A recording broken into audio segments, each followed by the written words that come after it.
Hello दोस्तों, उम्मीद करते हैं आप अच्छे और बेहतर होंगे।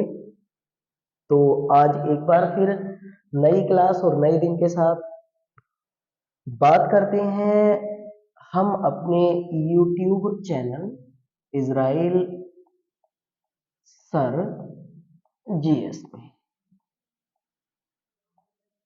जैसा कि पिछले दिनों में हम लोगों ने बात करी थी कि कॉम्पिटिटिव एग्जाम यानी प्रतियोगात्मक परीक्षाओं के लिए हम जो लोग पढ़ते हैं उसमें जीएस को कैसे कवर करें। यानी कि मेन है कि हमारा जो जिस चीज को हम पढ़ें वो चीज हमारे एग्जामों में कैसे आए। क्योंकि जीएस का सिलेबस जैसे हमने समझा था कि बहुत वाइड, बहुत बड़ा एक सिलेबस होता है। तो उसको इस प्रकार क्यों ना पढ़ा जाए कि हम लिमिटेड चीजें पढ़ें, सीमित चीजें पढ़ें और लिमिटेड और सीमित चीजें हमारे द्वारा जो पढ़ी जाए उन्हीं में से हम लोगों को हमारे एग्जाम में बेनिफिट मिल जाए। तो ऐसे ही मुद्दे और ऐसे ही एक और बहुत अच्छे, सबसे अच्छे टॉपिक, सबसे ज्यादा आपके एग्जामों में आने वाले एक टॉपिक पर बात करते हैं। और उस टॉपिक का नाम होगा भारत में investigation agency. Investigation agency, investigation agency in India, agency in India. यानी कि भारत में खुफिया एजेंसी कौन कौन सी होती हैं और उनसे बहुत ज्यादा क्वेश्चन आपके एग्जामों में मालूम किए जाते हैं। तो खुफिया एजेंसी भारत में।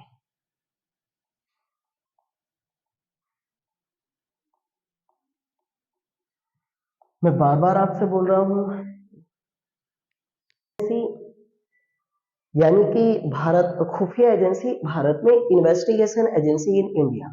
अब इन एजेंसियों के बारे में इस समय सबसे ज्यादा आप लोगों ने चर्चा सुनी होगी कि कोई भी केस यदि इंडिया में हो जाता है तो सीबीआई का आपने नाम सुना होगा। इसके अतिरिक्त हम सबसे ज्यादा इस समय नाम जो पढ़ रहे हैं वो हम पढ़ रहे हैं कि किसी भी व्यक्ति के घर में ईडी को भेजा जाता है। जैसे दिल्ली में अभी ये केस हुआ, पश्चिम बंगाल में आपकी केस हुआ। इसके अतिरिक्त आपने एक और खुफिया एजेंसी का नाम सुना होगा भारत में, रो। और इसके अतिरिक्त एक और एजेंसी का नाम आपने सुना होगा, आई। इसके अतिरिक्त एक और एजेंसी का नाम आपके द्वारा सुना गया होगा, एनआईए। तो इन्हीं संस्था और इनसे आपके आने वाले क्वेश्चनों पर आज के टॉपिक में हम बात करेंगे। कृपया करके बहुत ज्यादा ध्यान से आप लोग कोशिश करें कि इनको आप समझें, पढ़ें और मेमोराइज करें। मैं टोटल ब्यौरा हमने कभी सुना भी नहीं होगा कि इतनी सारी एजेंसियां होती हैं और इनमें आपकी क्या डिफरेंस होता है, क्या फर्क होता है, और एग्जाम में इनसे रिलेटेड जो क्वेश्चन होते हैं बहुत ज्यादा मालूम किए जाते हैं। तो आइए इन्हीं संस्थाओं के ऊपर हम लोग आज के टॉपिक में चर्चा करेंगे और देखते हैं कि सीबीआई, ईडी, रो, आईबी और एनआईए में क्या फर्क होता है। देखो, सबसे पहले हम लोग बात करते हैं एक संस्था भारत में। देखो, सबसे पहली बात करते हैं हम लोग सीबीआई की। सीबीआई, ध्यान से सुनना। और जो भी लोग, जो भी दोस्त हमारी क्लास ले रहे हैं, जो भी लड़कियां या लड़के आपकी हमारी क्लास ले रहे हैं, वो सब कोशिश करा करें कि जो चीज हम क्लास में पढ़े उनको आप लिखें और लिख कर हम मेमोराइज करें। इस बात की 100%, 100% गारंटी होती है कि जो क्वेश्चन हम यहाँ डिस्कशन करते हैं वो टोटल आपके एग्जाम के लिए 100% आपकी हमारी बहुत ज्यादा बेनिफिशियरी होंगे, बहुत ज्यादा लाभदायक होते हैं। तो आइए शुरू करते हैं, देखते हैं इनमें क्या डिफरेंस होता है। देखो, सबसे पहले हमारे भारत में सबसे ज्यादा लोगों के द्वारा जो नाम सुना गया होगा वो सुना गया होगा सीबीआई का। सीबीआई के बारे में मैं पहले आप लोगों को एक रफली ब्यौरा बता देते हैं। इसका पूरा नाम होता है central bureau of investigation. Central bureau of investigation, ये इस संस्था का पूरा नाम होता है। इसका पूरा नाम इंग्लिश में भी आता है और हिंदी में भी। हिंदी में इसे कहते हैं आपकी केंद्रीय अन्वेषण ब्यूरो। केंद्रीय अन्वेषण ब्यूरो के बारे में हम बात करेंगे। पहले ध्यान से समझें सारे लोग और ध्यान से मुझे सुने आपकी सारा। बड़ा मजेदार, बड़ा अच्छा और बड़ी अच्छी तरीके से हम समझेंगे। कभी शायद आपने ना सुना हुआ ऐसा, इस प्रकार हम समझेंगे। देखो पहली बात मैं बता देता हूँ, जिस समय हम विश्व में बात अगर करें तो जिस समय हमारी इस विश्व में सेकेंड वर्ल्ड वॉर चल रहा था। सेकेंड वर्ल्ड वॉर का मतलब होता है द्वितीय विश्व युद्ध। जिस समय हमारे भारत में विश्व में द्वितीय विश्व युद्ध चल रहा था, आपको सबको जानकारी होगी कि द्वितीय विश्व युद्ध की अवधि जो रही है वो 1939 से 1945 रही है। डेट थोड़ा सा आप इसकी ध्यान रख लें, 1 सितंबर 1939 को ये शुरू हुआ और 2 सितंबर 1945 को ये विश्व युद्ध आपका समाप्त हुआ। तो इस विश्व युद्ध में आपको पता होगा, हम इसकी एक लंबी क्लास, एक दूसरी क्लास हम पढ़ेंगे कि इस विश्व युद्ध के दौरान भारत पर अंग्रेजों का शासन था और इसी विश्व युद्ध के दौरान भारतीय जो व्यक्ति या भारतीय जो सेना रही उसके द्वारा भी अंग्रेजों के कहने पर शामिल किया गया, उसके द्वारा भी भाग लिया गया। तो जिस समय सेकेंड वर्ल्ड वॉर चल रहा था हमारे भारत में, उसी दौर की यदि हम बात करें तो भारत में एक विभाग हुआ करता था, एक डिपार्टमेंट हुआ करता था, इसका नाम था भारतीय विभाग, भारतीय युद्ध एवं आपूर्ति विभाग। भारतीय युद्ध एवं आपूर्ति विभाग, देखो ये काम ये करता था कि अगर भारत में से जो भी लेन देन हुआ, इस लेन देन में यदि कोई भी करप्शन हुआ है, कोई भी भ्रष्टाचार हुआ है, किसी भी प्रकार का कोई भी रिश्वतखोरी की गई है, देखो ध्यान से समझना सारे लोग, क्योंकि हम सब लोग भारत से आते हैं और जानते हैं कि भारत के लोगों की आपकी हैबिट आज से नहीं पहले से ऐसी रही है कि हल्का सा हमें कहीं भी अगर चांस मिलता है तो हम कभी भी आपकी करप्शन और रिश्वतखोरी से आपकी हमारी चूकते नहीं है। जैसे आप किसी भी आपके डिपार्टमेंट को देखो, जैसे आप भारत में अगर देखेंगे तो इलेक्ट्रिक डिपार्टमेंट के बारे में बात करें तो अगर आपको एक मामूली सा कनेक्शन कराना हो तो कितना ज्यादा लोगों को आपकी परेशान किया जाता है, कितना ज्यादा लोगों के साथ आपकी करप्शन या भ्रष्टाचार के आपकी कैसे सामने आते हैं। ये जितने भी बहुत सारे डिपार्टमेंट होते हैं इंडिया में, तो इंडिया में क्या किया गया था जब सेकेंड वर्ल्ड वॉर चल रहा था आपकी, उसी दौर में भारत में एक डिपार्टमेंट गठित किया गया, भारतीय युद्ध एवं आपूर्ति विभाग। इस विभाग का काम यह होता था कि भारत के साथ जो भी कुछ आपके एक्सपोर्ट इंपोर्ट हो रहा है, जो भी कुछ आपकी हमारी लेने देने का कार्य हो रहा है, उसमें जो कोई अगर कोई व्यक्ति करप्शन या रिश्वतखोरी करता हुआ अगर पकड़ा जाएगा तो इस आपके हमारे विभाग के अंतर्गत ऐसे व्यक्तियों की पहचान करने के लिए एक संस्था का गठन किया गया और उस संस्था का नाम रखा गया था कि विशेष पुलिस प्रतिष्ठान। ये देखो ध्यान से सुनते रहना मुझे, विशेष पुलिस प्रतिष्ठान का गठन किया गया था 1941 में। देखो इस विभाग में ये होता था कि ये एक विभाग था, इस विभाग के साथ लेना देना हुआ कि भ्रष्टाचार और रिश्वतखोरी में आपकी हमारी जो भी होगा, तो भ्रष्टाचार और रिश्वतखोरी के मामलों को देखने के लिए आपकी एक संस्था बनी और उसका नाम रखा गया विशेष पुलिस प्रतिष्ठान और इसका गठन किया गया था 1941 में। इसको इंग्लिश में बोल दिया जाएगा आपकी special establishment committee. Special development आपकी हमारी कमेटी या विशेष पुलिस आपकी हमारी समिति, इसका नाम रख दिया गया। ये देखता था कि इस विभाग के साथ जो भी लेन देन हो रहा है, उस लेन देन में अगर कोई भी भ्रष्टाचार, कोई भी करप्शन, कोई भी रिश्वतखोरी है तो उसकी इंक्वायरी है। ठीक है, काम चलता रहा, ठीक होता रहा।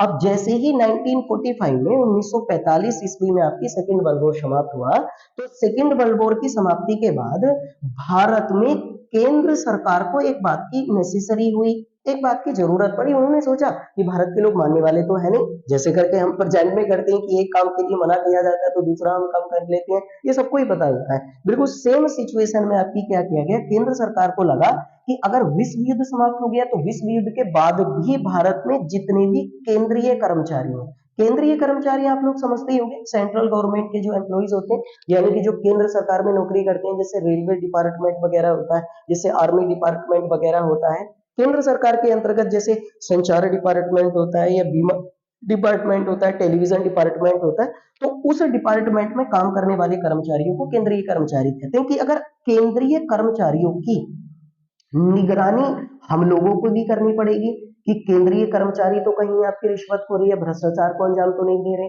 तो उसी केंद्रीय कर्मचारियों की आपकी निगरानी करने के लिए ध्यान से सुनना आपके हमारे यहाँ सारे लोग। उसके बाद क्या किया गया था हमारे भारत में, जब सेकेंड वर्ल्ड वॉर फिनिश हुआ तो उसके बाद 1946 ईस्वी में एक अधिनियम पारित किया गया, एक एक्ट पारित किया गया और इसका नाम रखा गया था दिल्ली विशेष पुलिस अधिनियम 1946। देखो इसको नोट करना सब, ये बहुत ज्यादा बोला जाता है। दिल्ली विशेष पुलिस अधिनियम आपके 1946, इसका गठन किया गया, इंग्लिश में बोला जाएगा दिल्ली स्पेशल स्टेबलमेंट, दिल्ली विशेष पुलिस स्थापना अधिनियम, सॉरी, दिल्ली विशेष पुलिस यानी Delhi special police establishment act 1946, English में ये पढ़ा जाएगा Delhi special police establishment act 1946। अब जब दिल्ली आपकी हमारी विशेष पुलिस स्थापना अधिनियम 1946 में पारित किया गया, तो ये जो पहले डिपार्टमेंट चल रहा था जो आपकी भ्रष्टाचार और रिश्वतखोरी के मामले को देख रहा था, इस वाले भ्रष्टाचार को इस अधिनियम के तहत गृह मंत्रालय को ट्रांसफर कर दिया। जो होम मिनिस्ट्री होती है, मैं आपको सबको बताता चलूं साथ ही साथ, बहुत ज्यादा महत्वपूर्ण जानकारी है। भारत के सबसे पहले गृह मंत्री आपके सरदार वल्लभ भाई पटेल नियुक्त किए गए, सरदार वल्लभ भाई पटेल ये भारत के सबसे पहले होम मिनिस्टर बने। तो गृह मंत्रालय को आपकी हमारी 1946 ईस्वी में इस डिपार्टमेंट को सौंप दिया गया और शुरू में आपकी हमारी ये कहा गया कि ये जो दिल्ली विशेष पुलिस अधिनियम आपकी हमारी गठित किया गया है, ये दिल्ली विशेष पुलिस अधिनियम जो काम करेगा, इस अधिनियम के तहत आपकी काम किया जाएगा कि केंद्रीय कर्मचारी अगर कोई भी भ्रष्टाचार करते हैं तो केंद्रीय कर्मचारियों से रिलेटेड किसी भी भ्रष्टाचार, ये किसी भी भ्रष्टाचार और इनके रिश्वतखोरी से संबंधित आपकी इंक्वायरी, जांच करने का काम जो है वो इस अधिनियम के तहत किया जाएगा। ये काम किया गया। अब इस काम के बाद हमारे भारत में क्या हुआ कि केंद्रीय कर्मचारी जो भी होंगे, अब इसमें तो केवल सेंट्रल एम्प्लॉयमेंट ही आएंगे, ये सेंट्रल में जो आपकी सेंट्रल गवर्नमेंट के अधीन जो आपकी कर्मचारी एम्प्लॉइज काम करते हैं केवल वही आएंगे, बाकी तो किसी को नहीं रखा गया। लेकिन धीरे धीरे क्या किया गया था आपकी, बाद में क्या किया गया, इसमें गृह मंत्रालय की सिफारिश के बाद, गृह मंत्रालय की सिफारिश के बाद इसमें यह कहा गया कि भारत में जितने भी सार्वजनिक क्षेत्र के उपक्रम हैं, सार्वजनिक क्षेत्र के उपक्रम का मतलब होता है इंग्लिश में PSU यानी पब्लिक सेक्टर यूनिट। सार्वजनिक क्षेत्र के उपक्रम का मतलब आप फिलहाल केवल इतना समझे, आगे इकोनॉमिक्स में हम कभी क्लास होगी इसमें बात करेंगे कि जो सरकारी डिपार्टमेंट होते हैं उन सरकारी डिपार्टमेंट में काम करने चाहने वाले कर्मचारियों को भी इसके दायरे में लाया गया कि अगर वो करप्शन या भ्रष्टाचार करते हैं उनकी जांच भी इस अधिनियम के तहत की जाएगी। इसके अतिरिक्त आपकी हमारी बाद में 1969 में आपको पता होगा, इस क्वेश्चन को अभी पूछा गया था आपके पैट वाले एग्जाम में कि भारत में सबसे पहले जब 1969 में बैंकों का राष्ट्रीयकरण हुआ, बैंकों का राष्ट्रीयकरण, तो बैंकों का राष्ट्रीयकरण जब किया गया था तो इसमें यह कहा गया था कि अब 1969 में ऐसा होगा कि अब भारत में जितने भी सार्वजनिक बैंक हैं यानी कि सरकारी बैंक हैं और जितने भी राष्ट्रीयकृत बैंक हैं, राष्ट्रीयकृत बैंक, इन बैंकों के कर्मचारी भी इस संस्था के दायरे में आ जाएंगे कि अगर वो भी कोई करप्शन करते हैं तो उनकी जांच भी आपकी इस संस्था या इस अधिनियम के द्वारा की जाएगी। ये इसमें आपकी हमारी कहा गया। तो पहले केंद्रीय कर्मचारी को रखा गया, फिर इसमें सार्वजनिक क्षेत्र के उपक्रमों को ला दिया गया, फिर इसमें बैंकों और आपकी सार्वजनिक बैंकों और राष्ट्रीयकृत बैंकों के कर्मचारियों को भी ला दिया गया। अब इसके बाद आपकी हमारी ये हुआ था कि इसके बीच में कि एक समिति थी और मेन चीज आप इसे ध्यान रखना आपकी हमारी थोड़ा सा, गृह मंत्रालय की सिफारिश पर, ये गृह मंत्रालय की रिकमेंडेशन या सिफारिश पर ये जो आपकी हमारी दिल्ली पुलिस स्पेशल स्टेबलमेंट एक्ट 1946 है और इसके अधीन जो संस्था काम कर रही थी आपकी यानी स्पेशल पुलिस स्टेबलमेंट जो काम कर रहा था, इसका नाम चेंज करके 1 अप्रैल 1964 ईस्वी को 1 अप्रैल 1963, 1 अप्रैल 1963 को इसका नाम चेंज करके CBI रखा गया। ये है देखो CBI का इतिहास, कुछ नहीं है। तो सीबीआई के इतिहास का लेना देना आपकी हमारी किससे है, आपकी मेन रीजन आपकी सेकेंड वर्ल्ड वॉर से, कि सेकेंड वर्ल्ड वॉर में आपकी भ्रष्टाचार पर, बाद में भ्रष्टाचार पर निगरानी करने के लिए इसका नाम चेंज करके आपकी सीबीआई रखा गया। अब अगर आपसे क्वेश्चन पूछा जाता है कि सीबीआई की स्थापना जो है वो कब की गई, देखो यहां ध्यान से सुनना। अब मैं टोटल ब्यौरा, स्थापना पूरी समझ में आ गई किस मकसद से की, कि कौन कौन लोग इसके अंतर्गत आते हैं। तो अब देखो आपकी सीबीआई की स्थापना अगर पूछी जाती है तो सीबीआई की स्थापना 1 अप्रैल 1963 को हुई है। इस संस्था का मुख्यालय यानी कि हेड क्वार्टर जो है आपकी वो नई दिल्ली में रखा गया है, ये नई दिल्ली में। इस वाली बात को जरूर ध्यान रखना, department of personal and training, देखो मैं इंग्लिश में नाम लिख देता हूं इसका, आपकी इंग्लिश में इसका नाम है department of personal and training, Hindi में इसको कहते हैं आपकी हमारी क्रैमिक एवं प्रशिक्षण मंत्रालय, प्रशिक्षण विभाग सभी। इस विभाग के अधीन ये संस्था आती है। अगर इसके बारे में बात करें तो सीबीआई जो होती है वो इस विभाग के अधीन काम करती है। Department of personal and training, मुख्यालय नई दिल्ली में रखा गया है। इसमें एक इसका अध्यक्ष होता है जिसको चेयरपर्सन भी कहते हैं, और वर्तमान में सीबीआई के अध्यक्ष हैं सुबोध कुमार जायसवाल, सुबोध कुमार जायसवाल। अब देखो ध्यान से सुनना, सीबीआई इसका मतलब ये हुआ कि केंद्रीय कर्मचारी, जितने भी पब्लिक सेक्टर यूनिट होते हैं, जितने भी आपकी नेशनलाइजेशन आपकी हमारी बैंक होते हैं या पब्लिक सेक्टर के जितने भी बैंक होते हैं उनमें कर्मचारी, और यहाँ तक अगर प्रेजेंट में बात करें तो वर्तमान में जितने भी मर्डर वगैरह के केस आते हैं, करप्शन के केस आते हैं, उन सबकी जांच करने के लिए जो एक एजेंसी होती है, उस आपकी एजेंसी का नाम क्या रखा गया था, सेंट्रल ब्यूरो ऑफ इन्वेस्टिगेशन, भारतीय खुफिया एजेंसी रखा गया। इसको जरूर याद रखना। अभी हाल फिलहाल में सुबोध कुमार जायसवाल जी को इसका आपकी चेयरपर्सन अध्यक्ष बनाया गया। इस मंत्रालय इस डिपार्टमेंट के अधीन काम करती है, हेडक्वार्टर यह है, लेकिन स्थापना पूछी जाती है तो आपकी 1963 में आएगा। इस बात को जरूर याद रखना अगर क्वेश्चन पूछा जाता है कि सीबीआई जो है वर्तमान समय में भारत में आपकी किस अधिनियम के तहत कार्यरत है, तो आंसर आपकी हमारी वही आएगा, दिल्ली पुलिस, दिल्ली विशेष पुलिस अधिनियम, दिल्ली विशेष पुलिस अधिनियम, विशेष पुलिस अधिनियम, दिल्ली विशेष पुलिस स्थापना अधिनियम, स्थापना अधिनियम 1946 के तहत ही सीबीआई वर्तमान समय में परिभाषित है। ये बात जरूर आप ध्यान रखें। अगर परिभाषित पूछा जाता है तो इसी अधिनियम के तहत है, स्थापना पूछी जाती है तो ये हेडक्वार्टर ये इस संस्था के अधीन काम करती है, अध्यक्ष वर्तमान में सुबोध कुमार जायसवाल है। स्पेशल संस्था इसलिए याद जरूर रखना कि हमारे भारत में सीबीआई के अध्यक्ष की जो नियुक्ति है वो एक समिति के द्वारा की जाती है, और इस समिति में टोटल 3 सदस्य होते हैं। इस समिति में एक सदस्य होता है भारत का प्रधानमंत्री, एक सदस्य होता है लोकसभा में विपक्ष का नेता, और इसके अतिरिक्त आपकी एक सदस्य आपकी हमारी इस संस्था के अंतर्गत आपकी हमारी रखा जाता है भारत का मुख्य न्यायाधीश, जो सर्वोच्च न्यायालय का चीफ जस्टिस होता है। तो chief justice of India, Lok Sabha में विपक्ष का नेता, भारत का प्रधानमंत्री, इन 3 सदस्यों की समिति की सिफारिश के आधार पर सीबीआई के अध्यक्ष की नियुक्ति आपकी हमारी की जाती है केंद्र सरकार के द्वारा, और ये पूरा आपकी हमारी सीबीआई का ब्यौरा। कितनी आसान संस्था है, कुछ नहीं होता इन संस्थाओं के बारे में।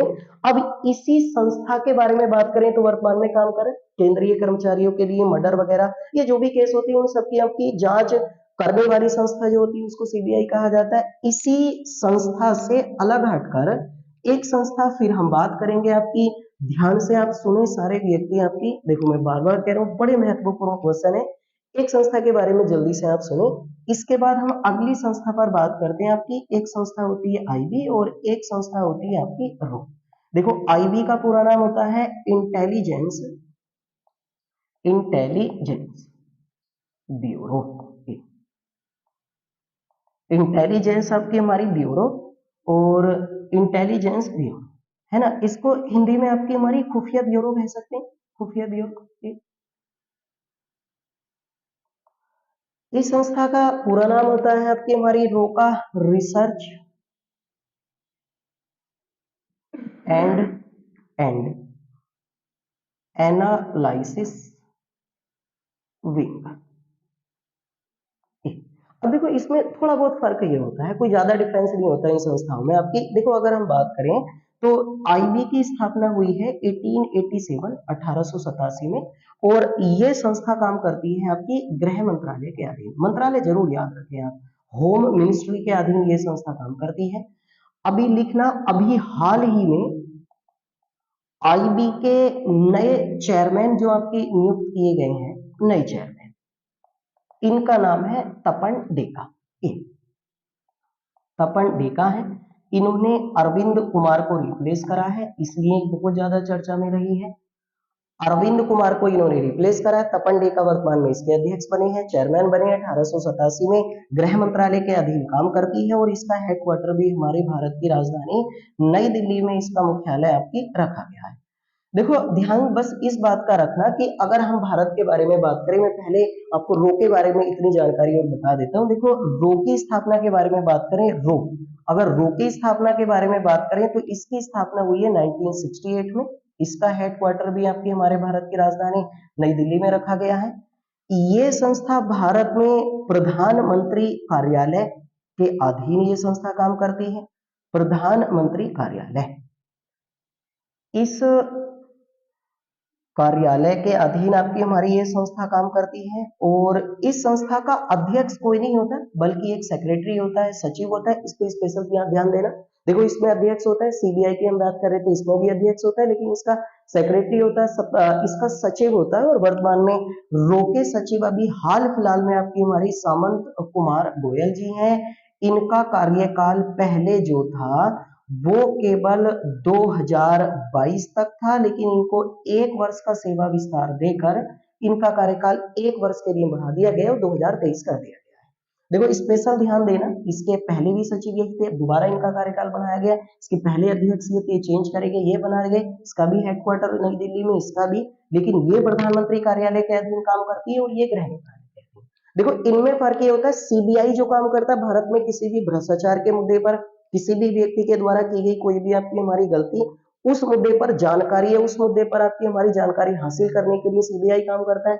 लेकिन अगर हम बात करें ना, तो भारत से बाहर अगर कोई व्यक्ति है, और अगर कोई व्यक्ति इंडिया से बाहर है, भारत से बाहर है, और भारत से बाहर रहकर वो व्यक्ति भारत के खिलाफ कोई भी साजिश रचता है, भारत के खिलाफ कोई भी साजिश अगर वो रचता है, तो उस व्यक्ति का पता लगाने के लिए जो संस्था काम करती है वो भारत में आपकी रो है। देखो मेन चीज ये है कि भारत से अगर कोई व्यक्ति बाहर रह रहा है, लेकिन वो भारत से बाहर रहकर भारत के खिलाफ साजिश रच रहा है, कोई भी एक स्ट्रेटेजी क्रिएट कर रहा है, कोई रणनीति बना रहा है, तो उस व्यक्ति की पहचान करने के लिए विदेशों में इस संस्था के व्यक्ति रहकर आपकी जो पहचान करते हैं, उस संस्था का नाम क्या होता है? रो। ये फर्क होता है इसमें, बहुत आसान है ये भी, इसमें भी कुछ नहीं होता। बिल्कुल सेम चीज अगर इस संस्था के बारे में बात करेंगे आईबी, तो ये होता है भारत के आंतरिक मामले जो होते हैं, यानी कि भारत के अंदर ही रहकर अगर कोई भी व्यक्ति, यानी भारत में ही रह रहा है और भारत के अंदर ही रहकर कोई व्यक्ति भारत के खिलाफ साजिश रचने की अगर कोशिश कर रहा है, तो उस व्यक्ति की पहचान करने के लिए आपकी हमारी जो संस्था काम करती है वो आईबी है। तो देखो सीबीआई काम करता है भ्रष्टाचार या उससे आपके संबंधित जितने भी व्यक्ति, अगर कोई भी करप्टेड व्यक्ति है, किसी ने कोई किसी व्यक्ति का आपकी मर्डर किया है, किसी भी तरीके की सार्वजनिक क्षेत्र में कोई भी दिक्कत है, तो उनकी खुफिया जानकारी हासिल करने का काम आपकी सीबीआई करता है। उसके अतिरिक्त अगर कोई व्यक्ति भारत से बाहर रह रहा है और भारत से बाहर रहकर आपकी भारत के बारे में अगर कोई भी आपकी हमारी उसके खिलाफ साजिश रचने की कोशिश कर रहा है, तो उसके बारे में जानकारी वो हासिल करता है। और भारत के अंदर ही रहकर कोई व्यक्ति भारत के खिलाफ साजिश रचने की कोशिश करता है, तो उस व्यक्ति की जांच करने का अधिकार किसके पास होता है? आईबी। लेकिन एक बात ध्यान रखना, आईबी सीबीआई और रो से केवल एक मामले में आपकी डिफरेंस होता है। आईबी में जो अंतर होता है, इतना जरूर ध्यान रखना, सीबीआई और रो किसी भी व्यक्ति की गिरफ्तारी कर सकते हैं, लेकिन आईबी को किसी भी व्यक्ति की गिरफ्तारी करने के कोई भी राइट्स या अधिकार नहीं। ये केवल साधारण आपकी जानकारी आप लोगों से जुटा सकता है और जानकारी भी केवल दिन के समय में आप लोगों से जानकारी हासिल कर सकता है। इसलिए ध्यान रखना, सीबीआई पुलिस की मदद से भी और बिना पुलिस की मदद से भी आपकी किसी भी स्थान पर आपकी छापेमारी कर सकता है, आपसे जानकारी हासिल कर सकता है, पूछताछ कर सकता है, लेकिन आईबी इस काम को नहीं करेगा। आईबी केवल साधारणतः आपकी जानकारी, एक और होता है आईबी आपसे किसी भी प्रकार का डॉक्यूमेंट आपसे रिकमांड नहीं कर सकता, किसी भी प्रकार की कोई भी कागजात आपके द्वारा नहीं मांग सकता। ये केवल आपकी हमारी इंक्वायरी करने का काम। ये इंक्वायरी के साथ साथ आपकी गिरफ्तारी भी कर सकते हैं, आपसे इंक्वायरी भी कर सकते हैं, आपसे किसी भी प्रकार का दस्तावेज यानी डॉक्यूमेंट भी मांग सकते हैं। तो ये इन संस्थाओं में आपकी हमारी फर्क होता है। स्थापना है, अध्यक्ष अभी आपकी चेंज हुए हैं, तपन कुमार डेका आपकी आईबी के, रो में सामंत कुमार गोयल का कार्यकाल बढ़ाया गया। अभी सुबोध कुमार जायसवाल नए आपकी सीबीआई स्पेशल होता है। मैंने अभी बताया कि सीबीआई के जो अध्यक्ष होते हैं उनकी नियुक्ति करने के लिए एक बाकायदे 3 सदस्यों की एक समिति होती है, जिसमें भारत का प्रधानमंत्री होता है, भारत में आपके सर्वोच्च न्यायालय का मुख्य न्यायाधीश को सीजेआई बोला जाता है, चीफ जस्टिस ऑफ इंडिया, और इसके अतिरिक्त आपकी हमारी लोकसभा में विपक्ष का नेता होता है, opposition leader in house of peoples, यानी लोकसभा में विपक्ष का नेता भी इस सदस्यीय समिति में होता है। और इन आपकी हमारी समितियों के कहने पर कौन सी संस्था काम करती है, वो सीबीआई काम करती है। अब देखो, इन 3 संस्थाओं के बाद आपकी एक और संस्था के बारे में मैं आपको बहुत अच्छी जानकारी और बहुत अच्छी जानकारी आपको बता देते हैं, जो आपको एग्जामों में बहुत ज्यादा मालूम की जा रही है। और ये जानकारी है आपकी एनआईए के बारे में। पहले तो आप इस वाली बात को लिखें, एनआईए की स्थापना 2009 में हुई है। इसके हेडक्वार्टर की यदि हम बात करें तो इसका हेडक्वार्टर भी नई दिल्ली में रखा गया है। ये संस्था एनआईए जो होती है ये भी भारत में गृह मंत्रालय के अधीन काम करती है। और यदि हाल फिलहाल में बात करें तो एनआईए के नए अध्यक्ष जो हैं वो अभी अभी दिनकर कुमार गुप्ता, ये बहुत खास है। दिनकर कुमार गुप्ता एनआईए के अभी अभी नए अध्यक्ष बने हैं। इन्होंने वाई सी मोदी इनको रिप्लेस करा है और इनके स्थान पर अभी हाल फिलहाल में एनआईए के अध्यक्ष बने दिनकर कुमार गुप्ता। एनआईए का पूरा नाम होता है national investigation agency. Investigation agency, ये एनआईए का पूरा नाम होता है। देखो ध्यान से सुनना, आप सब लोगों को आपकी हमारी पता होगा कि 2008 ईस्वी में भारत में 26/11 के मुंबई हमले हुए थे, हैं जिसमें आपने नाम सुना होगा, आमिर अजमल कसाब एक टेररिस्ट था, एक आतंकवादी था, जिसको डेथ सेंटेंस दिया गया, फांसी की सजा दी गई थी आपकी, उसको हैंगिंग किया गया। तो उन्हीं 26/11 हमलों में आपकी हमारी मुंबई में बहुत सारे लोगों की डेथ हुई।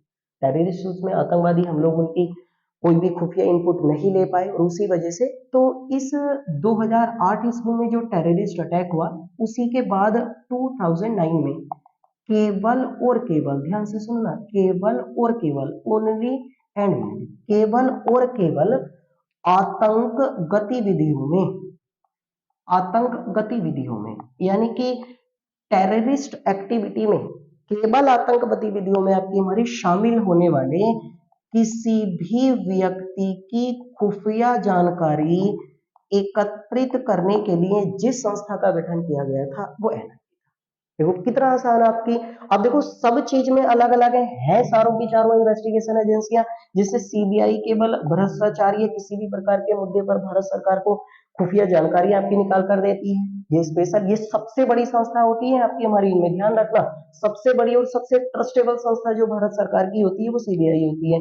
इसके बाद भारत से बाहर किसी भी व्यक्ति के द्वारा अगर कोई भी काम आपकी भारत के खिलाफ किया जा रहा है तो उस आपकी हमारी व्यक्ति की पहचान करने के लिए वो काम करता है। भारत के अंदर ही रहकर अगर कोई भी साजिश रची जा रही है तो काम करता है आपकी आईबी काम करता है। और केवल आतंकवादी गतिविधियों में शामिल होने के लिए अगर कोई भी व्यक्ति आपकी हमारी जानकारी, किसी भी व्यक्ति की जानकारी हासिल करना होता है तो कौन सी संस्था काम करती है, एनआईए काम करती है आपकी हमारी।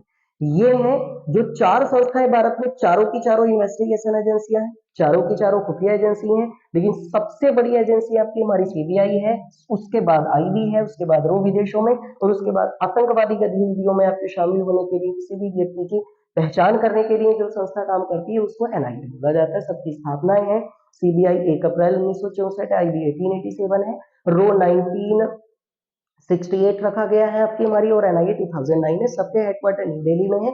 ये किसी भी मिनिस्ट्री के अधीन में काम करता है, डिपार्टमेंट ऑफ पर्सनल ट्रेनिंग के अधीन काम करता है। आईबी जो काम करता है आपकी हमारी ये होम मिनिस्ट्री के अधीन काम करता है। रोज सीधे के सीधे प्राइम मिनिस्टर ऑफिस के अधीन काम करता है। और एनआईए जो होता है आपकी हमारी ये काम करता है भारत में होम मिनिस्ट्री के अधीन काम करता है। और ये संस्थाएं हैं भारत में जो अलग अलग तरीके से व्यक्ति की जानकारी हासिल करती हैं। ऐसे ही एक और बड़े अच्छे टॉपिक पर हम आपके आने वाली क्लास में बात करेंगे। सबसे ज्यादा चर्चा आपकी हमारी आजकल के अखबारों में की जाती है ईडी। ईडी को हम लोग कहते हैं आपकी हमारी प्रवर्तन निदेशालय। और प्रवर्तन निदेशालय और इंग्लिश में इसका आपकी हमारी पूरा नाम होता है इनफोर्समेंट इनफोर्समेंट डायरेक्टोरेट ए। ये इंग्लिश में इसका पूरा नाम होता है। आजकल बहुत नाम सुने होंगे कि दिल्ली के उप मुख्यमंत्री मनोज सिसोदिया पर ईडी का छापा डाला गया, या जैसे पश्चिम बंगाल के कुछ मिनिस्टर थे उन पर ईडी का छापा डाला गया। तो आने वाले टॉपिक में हम ईडी और एक दूसरी संस्था होगी आपकी हमारी सीबीसी, इस संस्थाओं के बारे में बात करेंगे, क्योंकि इन संस्थाओं की भी बहुत ज्यादा चर्चा आपके एग्जामों के लिए है और बहुत ज्यादा महत्वपूर्ण आपके एग्जामों में। जैसे अभी उत्तर प्रदेश में आपकी एसआई का एग्जाम, उसमें आपकी सीबीसी और ईडी दोनों से रिलेटेड क्वेश्चन पूछेंगे और हाल फिलहाल में इनसे रिलेटेड आपके क्वेश्चन बहुत ज्यादा मांगे गए। तो प्लीज कोशिश करें और ऐसी ही चीजें पढ़ें आपकी जिन चीजों की आने की पॉसिबिलिटी एग्जाम में बहुत ज्यादा होती है, श्योरिटी होती है कि जिन चीजों की चर्चा है आप उन्हें पढ़ें। बाकी किसी भी टॉपिक का अगर कोई भी इशू है, कोई भी यदि आपको जानकारी लेनी है तो कमेंट करें और ज्यादा से ज्यादा लोग आपकी हमारी कोशिश करें कि हमारे चैनल को सब्सक्राइब करें। मिलेंगे आपके साथ अगली वीडियो।